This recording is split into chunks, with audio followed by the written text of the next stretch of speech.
அன்பும் கண்மணியும் சேரணும் அப்படின்னு யாரெல்லாம் நினைக்கிறீங்களோ அந்த வீடியோக்கு ஒரு லைக் போட்டுருங்க. இங்க அன்பு யார் சொல்லியும் கேட்காம குடிக்க உட்காந்துட்டு இருக்காங்க. இதெல்லாம் பார்த்துக்கிட்டு இருந்த கண்மணி, இனிமேலும் நம்ம சும்மா இருக்கக்கூடாதுன்னு சொல்லிட்டு கண்மணி அன்புகிட்ட போறாங்க. அன்புகிட்ட கண்மணி வந்ததும், "என்ன கண்மணி இங்க வந்திருக்க?" அப்படின்னு சொல்லிட்டு அன்பு கேட்குறாங்க. கண்மணி வந்துட்டு, "நீங்க குடிக்கக்கூடாது" அப்படிங்கிறாங்க. "என்னது நான் குடிக்கக்கூடாதா? நான் குடிக்கக்கூடாதுன்னு சொல்றதுக்கு நீ யாரு கண்மணி? நான் குடிக்க தான் போறேன்.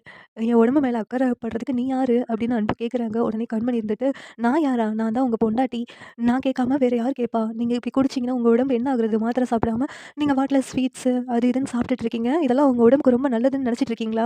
அப்படின்னு கண்மணி கேட்குறாங்க. உடனே அன்பு இருந்துட்டு, இந்த இந்த ஒரு வார்த்தைக்காக தான் நான் வெயிட் பண்ணிக்கிட்டு இருந்தேன் கண்மணி. இன்னொருக்கா சொல்லு.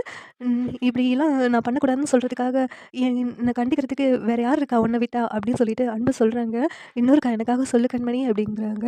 "நான் உங்க பொண்டாட்டி. என்ன விட்டா யார் உங்கள நல்லா பார்த்துக்குவா? இனிமேல் இத நீங்க தொட்டு கூட பார்க்கக்கூடாது" அப்படின்னு சொல்லிட்டு கண்மணி அன்புகிட்ட சொல்றாங்க. அன்பு இருந்துட்டு, இந்த இந்த வார்த்தை ஒண்ணே போதும் கண்மணி. இனிமேல் இதெல்லாம் நான் தொடவே மாட்டேன் அப்படின்னு அன்பு கண்மணிய கட்டிப்பிடிச்சு சிரிக்கிறாங்க. உடனே கண்மணி இருந்துகிட்டு, "இங்க பாருங்க உங்கள நான் தப்பா புரிஞ்சுக்கிட்டேன். அந்த வெண்ணிலா பேச்ச கேட்டுட்டு. அந்த வெண்ணிலா சொன்னதெல்லாம் நம்புனது என்னுடைய முட்டாள்தனம் தான். என்ன மன்னிச்சுடுங்க" அப்படின்னு வெண்ணிலா அன்புகிட்ட சாரி கேட்குறாங்க. "நீ எதுக்கு கண்மணி மன்னிப்பு கேட்குற? நான் உன்கிட்ட என்னுடைய மனசுல உள்ளதெல்லாம் சொல்லியிருந்திருக்கணும். ஒவ்வொரு தருணத்துக்காக வெயிட் பண்றேன், சர்ப்ரைஸ் குடுக்குறேன்னு சொல்லிட்டு என் மனசுல உள்ளதெல்லாம் உன்கிட்ட சொல்லாம விட்டதுனால தான் உனக்கு என் மேல சந்தேகம் வந்துச்சு. எல்லாமே என்னுடைய தப்பு தான்" அப்படின்னு ஒருத்தருக்கு ஒருத்தர் மாத்தி மாத்தி சொல்லிக்கிறாங்க. இந்த நேரத்துல கண்மணியும் அன்பும் சேர்ந்துர்றாங்க. இதெல்லாம் தூரத்துல இருந்து அன்போட அம்மா பார்க்குறாங்க. இந்த நாளுக்காக தான் இத்தன நாளா வெயிட் பண்ணிக்கிட்டு இருந்தேன். இவங்க 2 பேரும் சேர்ந்தது ரொம்ப சந்தோஷம் அப்படின்னு அன்போட அம்மாவும் கண்ணீர் விட்டு அழுதுட்டு இருக்காங்க. இந்த சீரியல் எப்படி நல்லாருக்கும்னு நீங்க நினைக்கிறீங்கன்னு கமெண்ட் பண்ணுங்க. இந்த வீடியோ பிடிச்சிருந்தா லைக் பண்ணுங்க, ஷேர் பண்ணுங்க, சப்ஸ்கிரைப் பண்ணுங்க. Thank you.